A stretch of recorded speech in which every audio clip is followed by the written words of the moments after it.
Better Call Saul Review. Season 3 Finale proves a good man knows when to give up. Season 3 Episode 10. Lantern proves that a slow burn can still have a major impact. Case summary. It's not always easy to tell how bad an accident is upon first glance, so for the past week we've been waiting to find out just how badly Kim was hurt following the crash at the end of Fall. Almost right away, we get our answer. Beyond the car, Kim's down one arm. This one-handed crash is going to get real old real fast, she muses. The real blow appears to be to her spirit, but at least she's committing to her recovery in the short term. The movie binge can cure an awful lot of ills. While Kim might be injured, it's Jimmy who's truly shaken up by the accident. Blaming himself for the fact that Kim was pushing herself too hard, Jimmy resolves to take care of her and make good. His first major act is to surrender the office in which he once took such pride, greatly simplifying his life and Kim's. Then, he tries to make amends with Chuck, which leads to a heartbreaking scene where Chuck basically dismisses him from his life. Lest you feel too much pity for Jimmy, he next tries to make things better for Irene, the sweet old woman from last week who he manipulated into accepting the Sandpiper settlement by turning her into a social pariah.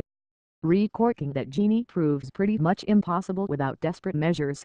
In order to fix what he did, Jimmy has to expose his scheme in front of Irene's entire retirement home community, sacrificing his Sandpiper payday and ruining any chance he had of resuming his elder law practice when he gets his license back.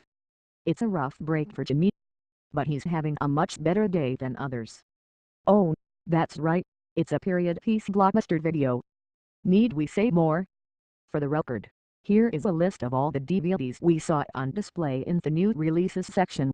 A Knight's Tale, the 40th anniversary edition of Lawrence of Arabia, the Philip Seymour Hoffman drama Lovelace, horror flick The Mormon Prophecy, and the Adam Sandler/Paul Thomas Anderson collaboration, Punch Drunk Love. For the record, there may be some DVDs visible on the shelves that are not 100% period accurate. For example, Tim Burton's Big Fish might have been present, a film which did not come out on DVD until April 2004. But if that's the case, it's a rare slip-up for a show that otherwise knows its period details. Seriously, a video store. Our early 2000s nostalgia is real. It's from a movie. Kim and Jimmy's quiet conversation over To Kill a Mockingbird, invoking her childhood idealism for the law as practiced by Atticus Finch, offered more insight into Kim's youth than we've gotten in quite some time. Maybe this is an indication that when she fully recovered, she'll reapproach her own practice of the law. One can only hope. Best quote after everything, I don't give a shit about The Office. Jimmy and Kim's post-accident discussion in the kitchen is the show at its most adult and pure, two grown UPS taking responsibility for their actions. It also contains the above line, which is basically the closest we've ever gotten to Jimmy telling Kim I love you. In that moment, the connection between Rhea Seehorn and Bob Odenkirk had more real passion than 100 soap opera love scenes. Remembering what hasn't happened yet, the Breaking Bad tie-in, that's the moment we've been waiting for since our first glimpse of Mark Margolis in the Saul timeline, the cardiac event that eventually incapacitated the all-powerful Hector Salamanca. Breaking Bad fans never knew how exactly Hector ended up paralyzed in a wheelchair, but now we have the answer, thanks to Nacho's patience with the long game. If you want to know exactly how Nacho pulled this off, this Reddit thread has a pretty coherent breakdown of why Nacho swapping Hector's medication for ibuprofen was effective. Nacho, of course, isn't a player in the Breaking Bad era, so there's still plenty of reason to be concerned about him. Especially considering Gus watch in the finale, it's not so much about keeping our eye on Gus as who Gus is keeping his eyes on. That, of course, would be Nacho, who seemed to get away with his pill-swapping scheme. But Gus is clearly suspicious and, more importantly, now has Mike on his payroll. Mike's kept bigger secrets, but right now who knows exactly what is unclear. What's up with Mike? No clue. Jonathan Banks did not make an appearance this episode, which makes sense for storytelling purposes, but it's time to revive a complaint from last year's Emmy season. Since season 2, the more visible supporting actor contender has clearly been Michael McKean, who has gone unnominated since the show's beginnings. McKean getting overlooked was a shame last year. If it happens again this year, it'll be a crime. brotherly love every time. It seems like the relationship between Jimmy and Chuck can't get worse, we reach a new level.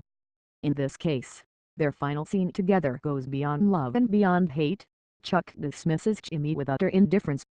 It's something which clearly ends up tearing at Jimmy inside, but he accepts it, letting Chuck have the last word as he slinks away.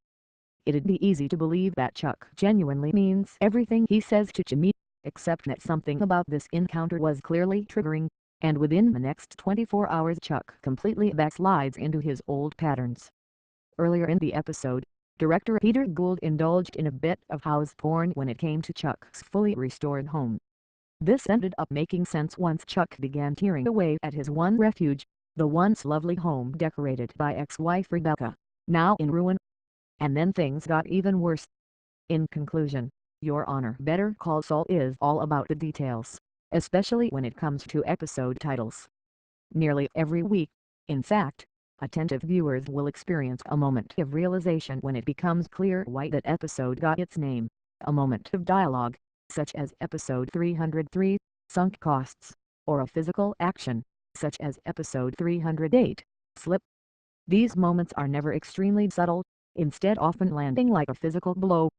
But we maybe thought we understood why the season finale was called Lantern following the cold open, which gave us a bitter-sweet flashback to the brothers McGill, bonding over childhood favorite The Adventures of Mabel. But then we reached the ending, and the brutal final moments which awaited us.